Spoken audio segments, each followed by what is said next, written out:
The Treaty of Zadar, also known as the Treaty of Zara, was a peace treaty signed in Zadar, Dalmatia on February 18, 1358, by which the Venetian Republic lost influence over its Dalmatian holdings. The Treaty of Zadar ended hostilities between Louis I of Hungary and the Republic of Venice, who were contesting control of a series of territories along the eastern Adriatic coastline in present-day Croatia. Background: in 1301, the Arpad dynasty was dissolved and, following a brief interlude, was replaced by the Angevin dynasty as the rulers of Hungary and Croatia. The first Angevin king was Charles Robert, who ruled from 1312 to 1342.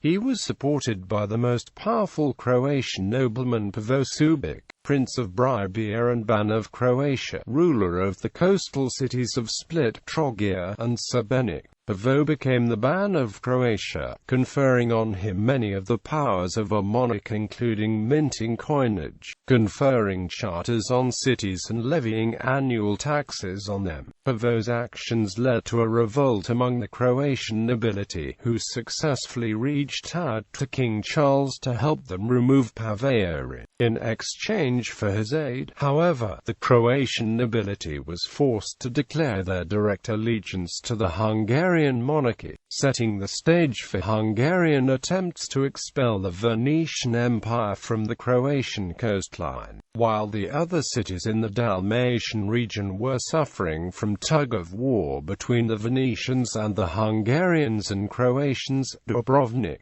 which was held by Venice, was growing into an economic powerhouse by exploiting its position between the west and the mineral-rich kingdoms of Serbia and Bosnia, as well as Dubrovnik's broader location between Europe and the Levant. In the 1350s, the Hungarian monarch, Louis I, was able to assemble a force of 50,000 men by joining his forces with reinforcements sent by the Duke of Austria, the Counts of Gorizia, the Lord of Padua, Francesco I da Carrara, and the Patriarchate of Aquileia, a state within the Holy Roman Empire. In 1356, the coalition besieged the Venetians at Asolo, Conegliano, Ceneda, and the stronghold of Treviso. At the same time, along the Dalmatian coast, the army had attacked the Hungarian-Croatian cities of Zadar, Trogir, Split, and Dubrovnik.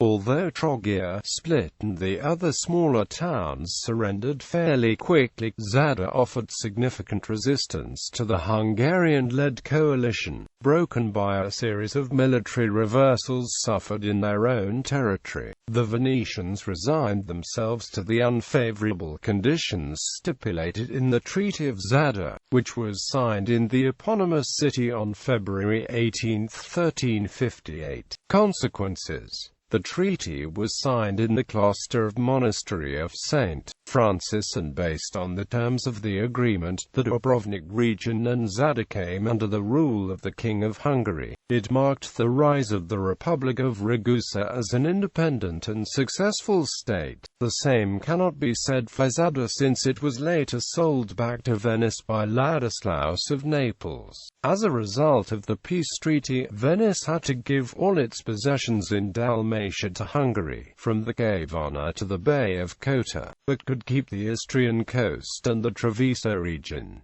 It was also forced to cancel, in the title of its doge, any reference to Dalmatia. However, the treaty preserved Venice's naval predominance in the Adriatic Sea as the King of Hungary accepted not to build a fleet of his own. Louis of Hungary triumphantly entered Zadar in 1358 by granting extensive privileges to the nobility of Zadar and erecting the city capital of the Kingdom of Dalmatia.